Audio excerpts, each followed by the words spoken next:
It's time to be woke. Take off your shades, it helps see through the smoke. Cause the wicked hide behind the cloak. And if you stay in the mist, you gon' be soaked. So listen up, cause this hair of the dog. What's real, what ain't? Is this the fog or smog? Cause there's a difference when you breathe it in. So don't let the corporate media take you for a spin.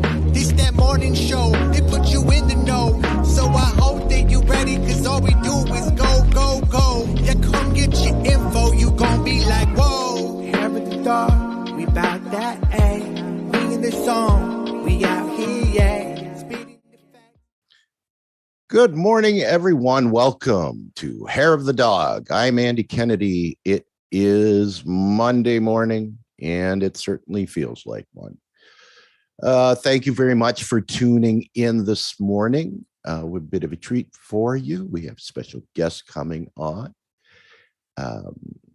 We're going to be looking extensively at the upcoming special election.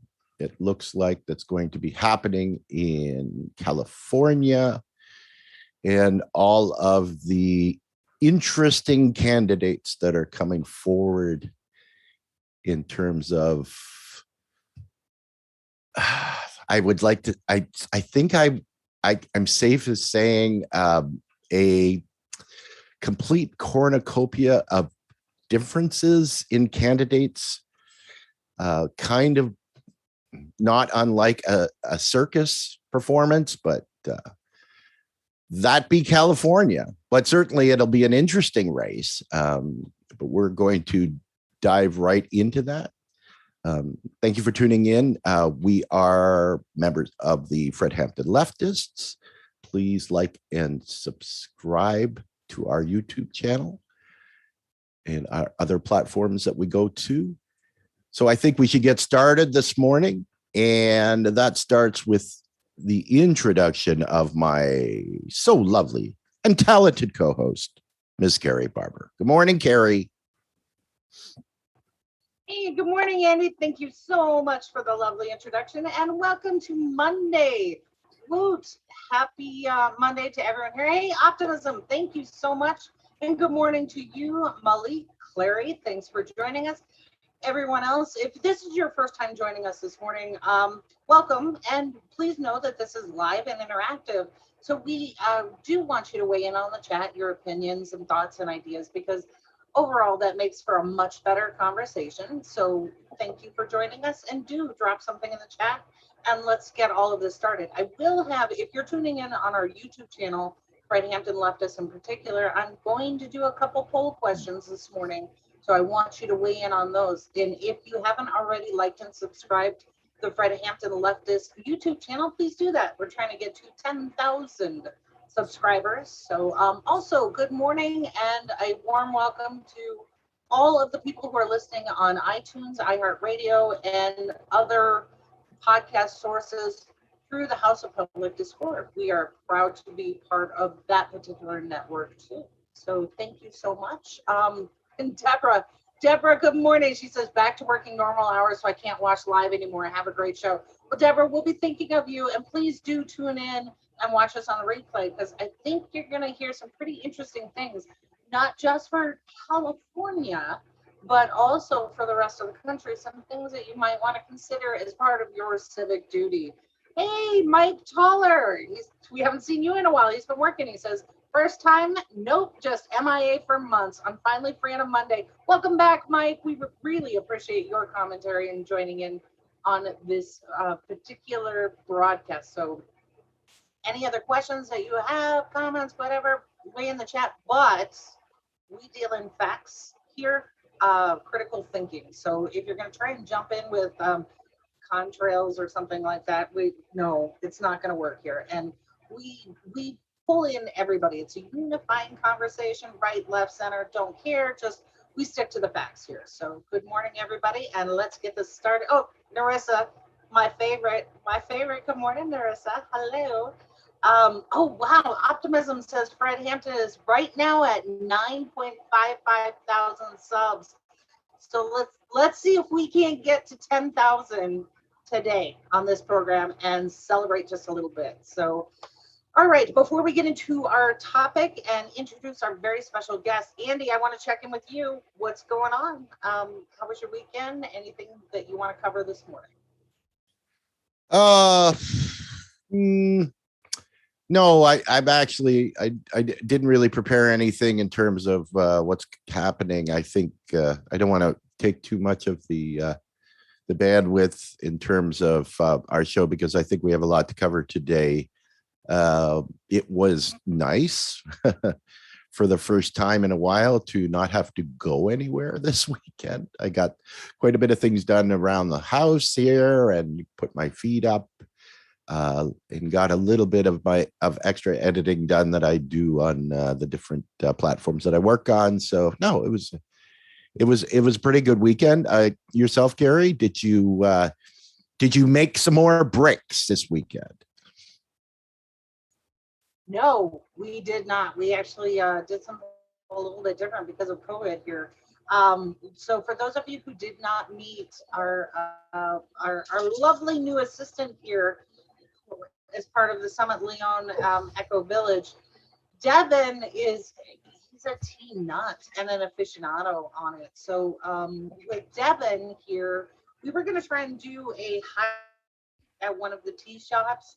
They actually had a Harry Potter themed event coming up, but because of the Delta variant and the way things are going here, we decided not to maybe do that, and we hosted our own tea party. So that's how things.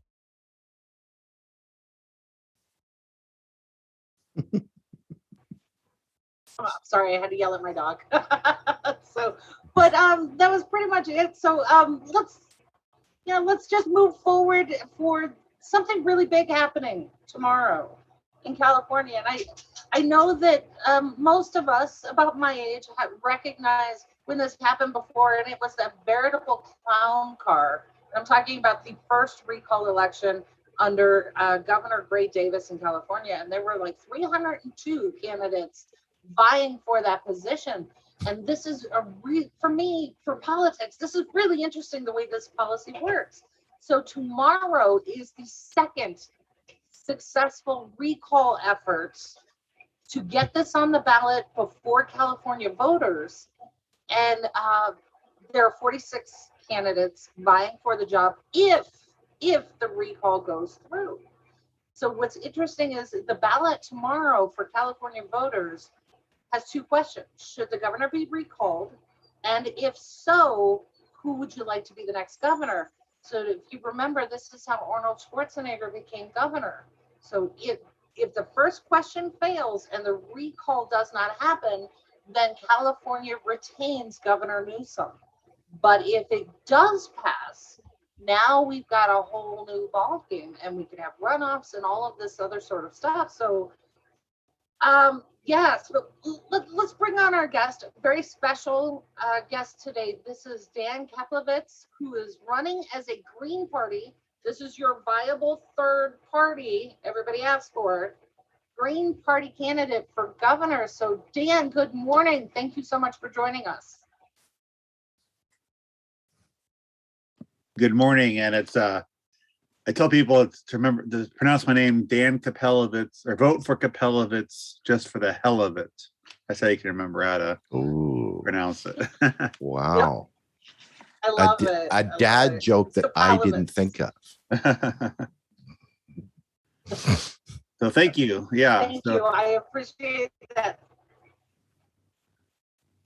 So how did you get into this particular race? Like, if you're tuning into the news, television, whatever, no one would know that there's anything other than this really long list of Republicans who are running. So tell us about that. Oh, right. Well, anyone could get on the ballot. I decided when I first heard about the recall effort, I decided if it goes through, I'm going to get on the ballot. Just wanted to run for governor. Thought it'd be fun. Could possibly win. You never know what's going to happen tomorrow. But actually, from day one, I've been saying I'm against the recall. I think it is, even though, yeah, there are definitely progressive people on the ballot. It is a right-wing effort to get it on the ballot in the first place, and it really is because Republicans know they can't get elected in California unless they can do it through something like this where they don't need a majority of the vote, they could theoretically win the governorship with like 3% of the vote. I mean, in 2003, Arnold actually got 49% of the vote, which was more than how many people wanted to keep Gray Davis. So people weren't that upset about that. But this time, if it goes through, whoever wins is going to probably win with less votes than people who vote no on the recall. Which is, people think that's unconstitutional. I don't think that, but it's just a function of how many people are on the ballot. So it's interesting when you're talking about the number of candidates on the ballot, because I'm talking to Democratic voters. I love my Democratic voters, but the people that I spoke to were very much those fall in line voters. And they were repeating the same line that we also heard from AOC, that no, you don't want to split the vote. But mathematically, when you have 46 candidates and the majority of them are on the Republican side, aren't they splitting their own vote, right? There's no real risk to the Democratic side. Well, I don't understand why the Newsom's whole strategy is telling people just to leave the second question blank. It's ridiculous. It's like voter suppression. They're trying to just tell people to throw away their second vote. It's almost like he just doesn't want anybody to vote for anybody but him. And it makes no sense, because if the recall goes through and all the Democrats just leave it blank, then it's definitely going to go to a Republican, most likely Larry Elder. So it's crazy. So I'm not sure why the strategy. I think they're just trying to make it seem like it's not legitimate, maybe if a bunch of people don't even vote for the second question. But it seems irresponsible of him to tell people to leave it blank. There are a bunch of Democrats running. There's two Green parties, and there's a Libertarian, and there's a bunch of non-party preference people. I mean, so that's why I ran to, even though I've been campaigning to say no on the recall, not because I'm a huge fan of Newsom, but I like him better than, say, Larry Elder or John Cox, and or Caitlyn Jenner. He's not doing very well in the recall. I think doing a lot worse than she thought she was going to do. So I just want to be a progressive alternative. So if it does go through, then someone to vote for. I mean, if everyone who voted no voted for me, I would win the election if it went through, or if they got behind anybody. But they purposely didn't want a named Democrat to run, because I think in 2003, Gray Davis was upset that Bustamante, the lieutenant governor, ran. And he also ran against the recall. But I think they thought that somehow legitimized the recall effort. This time they're trying to paint it just like this Trump recall or Republican recall. So maybe that's why they're saying don't even vote. But I think that's ridiculous. Also, they'd probably get more voters to vote no if they had someone to get behind. If they could have got a named Democrat, and probably get a lot more voters. So I think it's a bad strategy, but I think the recall is not going to go through. It looks like, based on the polls, it's not going to go through anyway. So a lot of what we're seeing here, because we do in a lot of these races, especially recently, that you get the DNC weighing in with some super PAC money and backing a centrist candidate. But the point of this is that there's so much up in the air that, the people responsible for that money probably think it's a crapshoot for something that might not even happen, right? So that they think of it as a bad investment. Well, they're putting all the money into fighting the recall. I think they spent, tens of millions of dollars, just Newsom. I don't know about the PACs, but yeah, just fighting the recall. And the recall itself costs the taxpayers something like $250 million. So it's kind of crazy. I heard that the latest strategy for Newsom is that they're coming out with the campaign, vote for me and get a fracking permit. I haven't heard that one, but I wouldn't doubt it. Well, Andy, you bring up a good point, and this is kind of, no pun intended, the elephant in the room. Newsom hasn't really been very responsive. So I'll admit I was one of those people that when COVID was coming down and we were having the restrictions, to see Newsom at a big dollar event with the donor class, no mask, no social distancing, while small businesses were really suffering, families were suffering. I mean, Andy and I both, we couldn't see our family members, but here we've got, and to be fair, Newsom was just one of many who was taking advantage of the do as I say, not as I do. So he really hasn't helped himself in this particular effort in any way either. Well, yeah, that was a major gaffe or whatever. I mean, that's sort of helped get this recall on the ballot, because that and just people were upset about COVID. I think a lot of people are, at least on the right, were blaming Newsom. I mean, that was his fault, obviously, doing that, but they're blaming Newsom for COVID, and a lot of things. I mean, there's no governor who's cured COVID, so it's not like, I think he's getting a sort of unfairly blamed. I'm not a huge fan of him, but people are mad that he opened up businesses too soon, or people mad they locked him down, and so he couldn't really win. And so it just made it easier to get it on the recall. Also, they didn't even have the signatures until they got an extension based on COVID, so they wouldn't even gotten this. They barely got this on the ballot anyway. So yeah, immediately now everybody tries to get recall whoever the candidate is. It seems like I think you have to wait 90 days to even recall them, but then I think people do it immediately. They just want to, people can't accept elections anymore. They're trying to recall the progressive LA district attorney here, and hopefully they don't get the signatures. But yeah, that's just like the Republicans and maybe everybody just can't accept elections. Trump couldn't accept it. They can't accept Newsom. They can't accept Gascon. It's just crazy. Well, and there's all kinds of little side. Oh, sorry, Carrie. I just wanted to mention there's all kinds of little side stories that are going on with this because of how much scrutiny these elections are now with social media, even with Rose McGowan and her weighing in on this. And I think that the moral of that story is, and it's been said for a long time, that never tweet when you're mad, right? Well, Rose, why has she regretted her tweets at all? I don't think so. No, but Rose McGowan, I mean, I understand she's anti-Newsom, but I don't understand why she's pro Larry Elder, because I don't think he's the best. I don't know. I'm not sure. I think she just thinks he has the best chance of beating Newsom, so she did some event with him yesterday. But I think that's crazy. I can see why she hates Newsom, because I guess his wife supposedly told her not to discuss Weinstein or something. But yeah, I don't know why she's jumping behind Elder, except just because she thinks that'll hurt Newsom the most. So yeah. So it's interesting, and people are weighing in on the chat. Good morning, Eric, Holly, and a few other folks.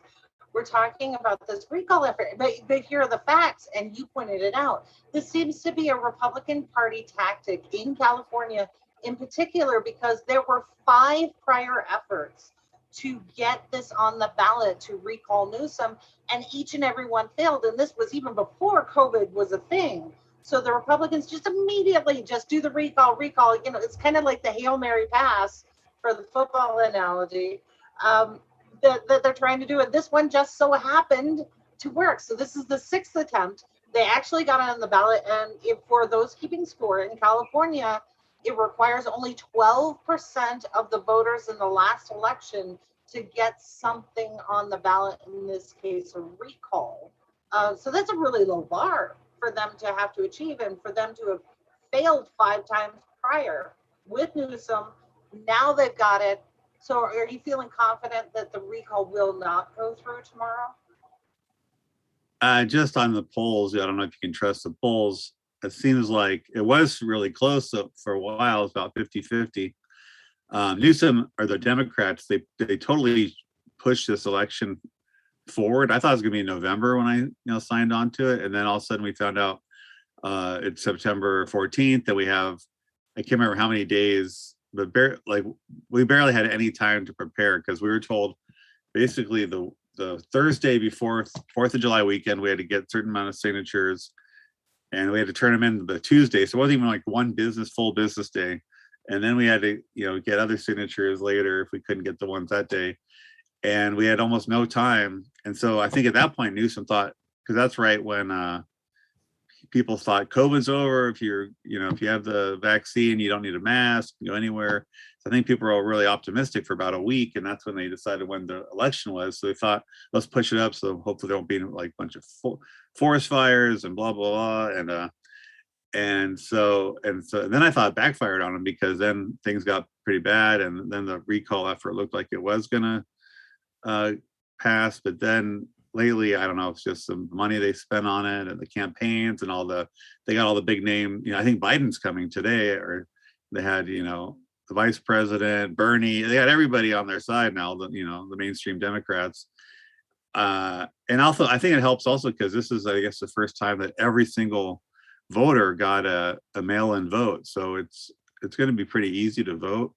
So I think it's going to be a pretty high turnout. And that was one thing they're worried about, that if it was a low turnout and only Republicans who cared about this, then they could lose it. But now, I mean, the majority of Californians are Democrats. So I think Newsom won the election 2-1 against John Cox. So if everyone votes, then obviously it's probably not going to go through. So I don't think it's going to go through, at least based on the polls. Oh, well, it's funny because I had a link and I posted this in the chat, and it was supposed to be back from June, so you take from it what you will, but Cox himself had introduced his polling numbers that said, oh yeah, it's going to go through, but that was June, right? It's been a year since Friday, last week. So he's probably not, oh, you have a kitty. Yeah. Hi, kitty. My cat tries to get on it too. So, so you have the Republicans trying to hype this up a little bit. You're right. The lower turnout typically goes to the conservative side, but with mail-in ballots, now it's a whole new ballgame. Yeah, and also the other thing is, I think Larry Elder, I think that was the best thing ever happened to Newsom, because now people are freaked out that he could become governor. I think it was John Cox. People like say, I mean, most people don't know who he is anyway. Just say, oh, whatever, it's just another person. But a lot of people don't like Elder. He's just saying some crazy things. So I think that really motivated a lot of Democrats to vote no on the recall. So it's probably the best thing that can happen to Newsom, him getting in the race. So apparently, Larry's campaign manager told him that you need to go out there and lay your policy positions bare. Well, you know what he said about he said slave owners should probably get reparations for their slaves that were taken away from them. And he said that the other day. I mean, he's just trying to, I think he's trying the Trump playbook. We just got to get in the news no matter what you say. Just say something crazy and just keep in the news. And yeah, and he wants zero, he's been saying $0 minimum wage forever. And he's just, yeah. So I think, I mean, who knows, maybe the Newsom campaign hired him to get in the election to get, to scare everybody. But yeah, I mean, it'll be crazy if he gets elected. I don't think it's not going to go through, but supposedly he's in the lead. So if it does go through, he'll be the governor. That'll be really crazy. Oh my God. Yeah, that's. I think if there was a Republican governor, the Democrats would probably try to recall the Republican governor. I think it's just I think everybody just wants to recall everybody. Amazing. So let me play devil's advocate, and here's where I want to be honest and upfront with everybody. I am a Green Party counselor for the state of New Mexico, so I'm not necessarily an unbiased opinion. This is where this next question comes from. So Dan, let's play devil's advocate here. Recall goes through, and you get elected because people want to go for a viable third-party candidate. Dan, what is your first action as governor of California? Well, one thing I want to do immediately is I want to pardon people who've been wrongfully convicted and who have been spent way too much time or have been recommended for parole, and the governors have been too scared politically to grant them parole. But then I want to, I've been pushing ranked choice voting. Now I can't get that on, unilaterally as governor, but I would support that. I want to get universal health care. The Democrats, for some reason, they can't get it passed, although they claim they want to. They have the super majority, they have the governor, but for some reason they don't pass it when they have a Democratic governor. They only pass it when there's a Republican governor. And I mean, there's just so much to I deal with housing issues, homelessness, COVID. I mean, there's too much. I only have 16 months and it's just going to be nonstop trying to get stuff done. So yeah, it's just going to be, I don't know, everything. I'll have a month just to, I'll become governor in October. I think it takes 30 days to certify the election. So it's just going to be nonstop getting it going. Wow. Dan with no sleep. So I do have a question because Medicare for All is a big, big topic, particularly during this pandemic where people are not just suffering the ill effects, but ending up with hundreds of thousands of medical bills. I had a conversation with Rokana, a representative from California, who seems to have forgotten his own efforts to forward that type of policy in the state of California, and then his own efforts working with state legislator to kill it in the state of California. So Dan, as the new governor in October-ish, no sleep, no nothing, you're still focused on it. What are you doing for healthcare policy for the people of California? Well, I guess you sort of have to shame the people that are doing things like that are like all of a sudden pretending they're for it and then fighting against it. And, you know, you do have a pretty big, you know, microphone as governor, especially winning a recall election. So I think you could get the people behind it and maybe get the legislators to finally do something about it. That's how, you know, just tell and say, look, I'm not going to veto it, pass it, I'm going to sign it. So I guess that's how you do it. So using the bully pulpit, which is exactly what the governor's office should be doing, getting your comms person in action. I kind of like it, especially when you're talking about the 5th largest economy in the entire world. If any state has a chance at something like that, aside from a federal policy, it's California. It's not necessarily New Mexico or Maine or all of these other places. You know, Romney Care is working to some degree, but California could actually put this in place and help their own people. Yeah. So kudos. So when we're talking about climate change, California is being hit from top to bottom with either forest fires or water issues, the heat, all of this sort of thing. And you have candidates on the right who are still, for whatever reason, in denial. And then even the centrist governor, in my opinion, is not doing nearly enough to address it. So as a third party candidate, a Green Party candidate, all of these policies started in the Green Party. So Dan, how are you going to be a champion for climate change policy? Well, I want the government to subsidize renewable energy, creating a bunch of renewable energy jobs, high-paying jobs, which would help the economy also, and would also help the government get more tax money to do more efforts to fight climate change. You know, just there's so many things, you know, I mean, it's not going to happen in 1 year to fix climate change, but just at least get it going in the right direction. I mean, it's that recent report. I mean, it's pretty dire. And then, yeah, we gotta deal, maybe technology, you know, subsidized technology that can maybe help fight it and things like that. But yeah, we gotta get on the climate change. You gotta figure out ways to prevent forest fires that don't help the forests. Sometimes it's natural, helps the forest actually, but yeah, all kinds of things. I'm not really into desalinization for the water. I think we can figure something else out for that, but just everything, you just gotta, you know, conserve obviously, but that's not going to do it.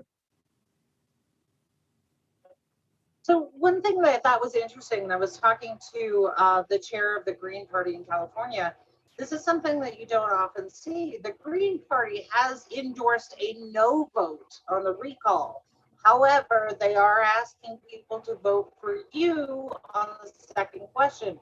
Now, what I thought was interesting is that is a complete departure from what we see on the Democratic side. It's like the Green Party is doing coalition building while election after election, and particularly on the presidential piece, we see Democrats using their pocketbook and their lawyers to keep Green Party candidates off the ballot. Can you talk a little bit about what the decision was in California for the Green Party? Okay, well, first of all, I just announced that I was running as a Green. I wasn't endorsed by the Green Party at first. In fact, unfortunately, they had to tell, to get on the ballot, like the pamphlet, they would have to tell them the same day. They'd have to tell the Secretary of State before they knew who even got on the ballot, who they're endorsing. So they had, the Green Party had a bunch of meetings, and just, a couple of weeks ago, they decided to endorse me. I think a lot of them have been, a lot of the members have been anti-recall this whole time. And I've been, just independently, I've said I'm against the recall. Maybe that's part of the reason I got the endorsement. But, and I don't think I'm not sure if they're really, voting no on the recall isn't necessarily voting yes for Newsom.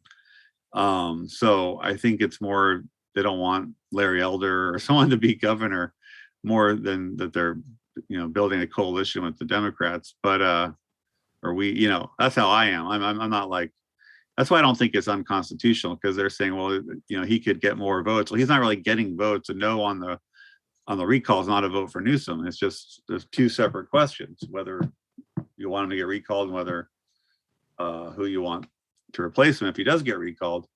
So, the Green Party had a bunch of, meetings about it, and they voted and decided to say no on the recall and endorse me. There's one other Green Party candidate running. But I know she has like this law and order, tough on crime stance, and I'm not sure why she's running as a Green Party candidate actually, but so they decided to endorse me. And then if I don't win the governor's race, there's talks that I might run as Attorney General next year in the regular election. Okay, definitely let us know if you decide to do that for Attorney General, because I don't think people realize how much power that particular role has really in reforming the justice system and what kind of crimes you actually prosecute. So, yeah. Andy, you have questions for our guests? Well, mine is more general about the state of the Green Party and politics in general. Not just in California, but right across the US, is that we have almost this disconnect where, the people that consider themselves quote unquote woke, that are completely anti-duopoly Dems and Republicans at this point, right? And we see that a lot of, especially in our space on the left, that there's cries, we need a third party, we don't have a third party. Meanwhile, I don't have to tell you there's a Green Party, but when it comes to the Greens, there's this disconnect that I talked of, that, well, why is it such a stretch to think that there's already a party in place nationally that has a viable structure that could easily absorb the independent and the left-leaning part, but consistently just gets ignored. Do you want to weigh in on that, Dan? Yeah, and I agree with you. It's weird because I think in California, the average voter leans more towards the Green Party values than the mainstream Democratic values. So it is. I think people are just scared they're going to split the vote, so they don't want to vote, third party. That's the one reason I've been pushing ranked choice voting, because then you can vote your conscience, and you can not worry about splitting the vote.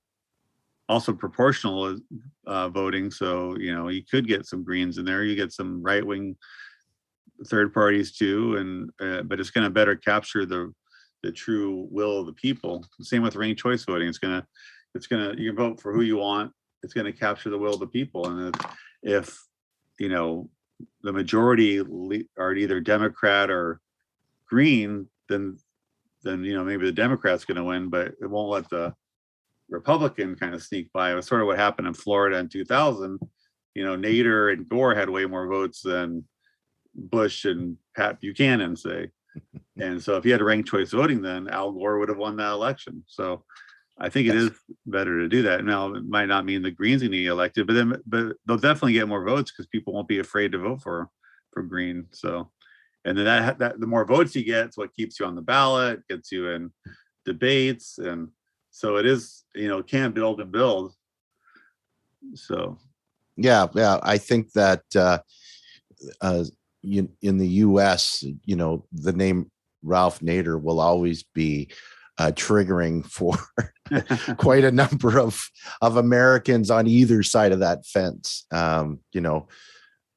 Whether you believe that was the case or not, but it's just I find it so odd, and we kind of come to an understanding that you can't trust the mainstream media, but they're responsible for the information that goes out to, quite honestly, the majority of the people that get off their ass and go out and vote, right? And you have a contingent of younger people that are disillusioned by the entire process, that don't believe in electoral politics anymore, including the group that Carrie and I are affiliated with here at Fred Hampton Leftists. And it's a valid point. It's a very valid point, right? Like, I mean, we're living in a world where they don't their choices are determined by how we're destroying our ability to live on this planet, right? And the fact that the nth stage capitalism that we live in has made it impossible for them to even think that they're going to be able to own a house, let alone pay off student debt or medical bills, right? So it's this disconnect now on the millennium generation and younger that want nothing to do with it, that are basically plugged in now to direct action from the grassroots, and really going to be the only way to make any viable change. Yeah, I agree. So it's kind of a catch-22. Like I think that Carrie and I have always kind of come from a multi-pronged attack that if we're serious about trying to help change society, on a systemic level, that electoral politics and the grassroots movement and the general strike movement and all of those different aspects of it, need to coalesce together, right? And make with the best chance of getting there, right? So this is tomorrow. Is there other things that you wanted to let us know about in terms of your places you are, or your social media, or where people can go and get more information? Sure, they can go to my website, which is, I don't know if this is on video, kapelovitz.com, KAPELOVITZ.com. There's a Twitter, Kapelovitz, the number 4 gov, and that's about it. There's a lot of information there. And yeah, that's just vote tomorrow, and just get out there, and that's about it. Awesome.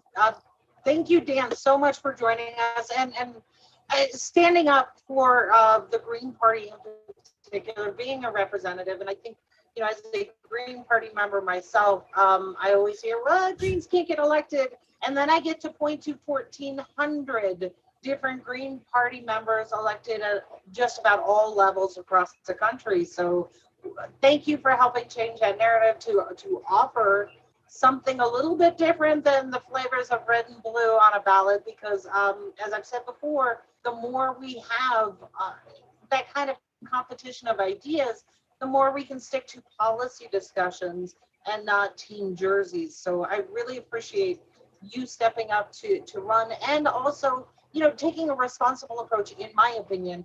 Vote no on the recall, but if you decide to go for the recall, then maybe here's another choice. So I think that is really the pragmatic, responsible thing to do, and I thank you for that. And vote no, and still, even if you're against the recall, vote for somebody to replace if the recall goes through. So I don't throw away your vote like Newsom wants you to do. Oh, is that? Yeah, just ignore the second question. Yeah, that's I fine. don't understand that. You have Sarah Silverman like doing little ads like say no and then just throw it away. It's just crazy. I don't understand that strategy. It's just ridiculous. I don't know. I think he's hoping that it'll make him. As a Canadian, I just want to say what I know of the American political system. It makes perfect sense. Yeah, global warming, Canada is going to be the place to live. I mean, I don't know. Yeah. I'm thinking of,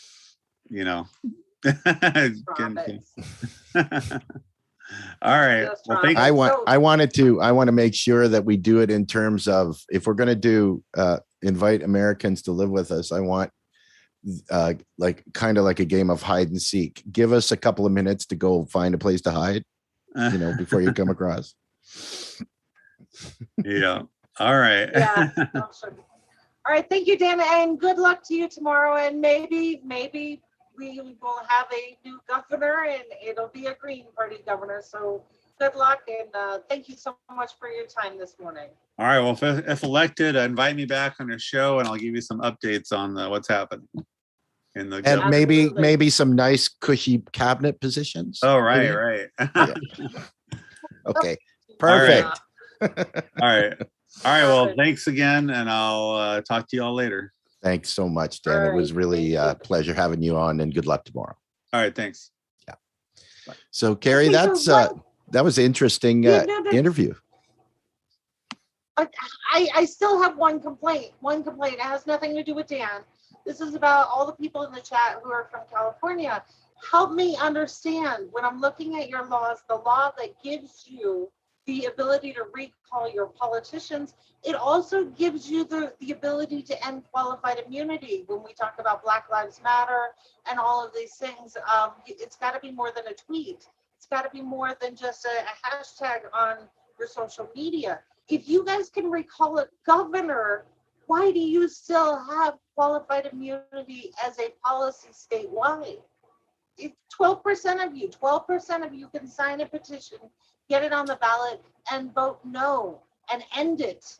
This blows my mind, because in doing some of the research for this, finding out exactly what is available to voters in California. And Gray Davis had this quote when he was recalled. He's like, hey, this has been in policy since 1911, and the voters of California can put you into office, take you into office, write their own laws.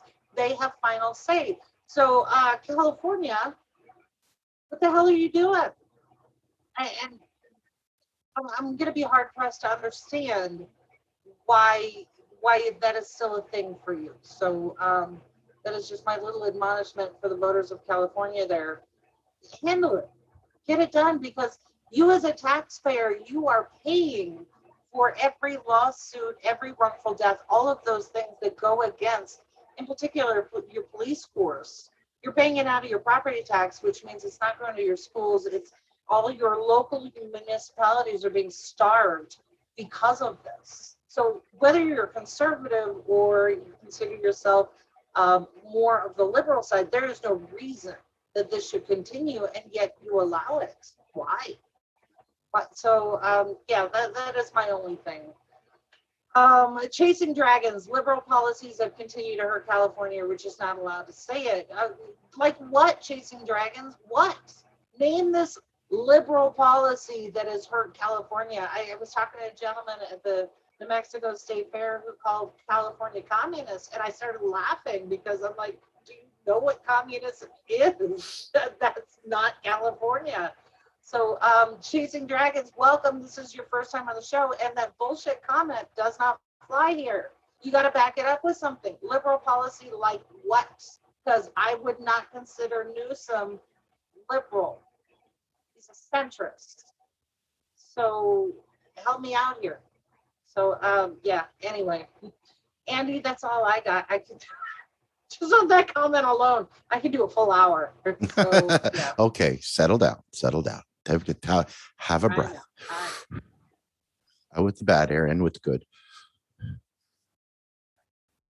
So, I think it was a good conversation, and I wanted to introduce this topic not because I think we're going to change the fate of this election, but to give people kind of a deeper dive on what that policy looks like in California, what is available to you as a voter, and what does this recall really look like? Is it more kabuki theater, or is there an opportunity here? And I think that Dan provided some insight to help us do that. So I hope that you learned something, and particularly if you're a voter in California, they mailed you a ballot, so there's really no excuse. Turn it in. So yeah, Andy, that's all I got for this morning. Any final thoughts on the interview? I thought the interview went well. Like Dan, he's kind of got a pretty solid approach to all of this. Seems to be pretty level-headed about it. So certainly someone to consider if the recall does go through. So I think it's good. I think moving forward, it'll be interesting to see what happens tomorrow, right? And there's no shortage of dad jokes with some of the candidates, right? And I'll just share one. I basically thought that Caitlyn Jenner had quite a bit of opportunity here, but certainly she has a lot of hurdles. And on that note, I'm going to say thank you for watching. Even after that joke, we appreciate you tuning in today. And if you're in California, please go out and vote and participate in this. I think it's important that on all fronts we attempt to make changes for positive, and this is a perfect opportunity. Anyways, just like to say thank you to everyone for tuning in, and we will see you bright and early on Wednesday morning. Take care. We bout that, ayy. Bringing the song, we out here, yeah. Spitting the facts, how it's supposed to be. Hair of the dog, we keep it in G.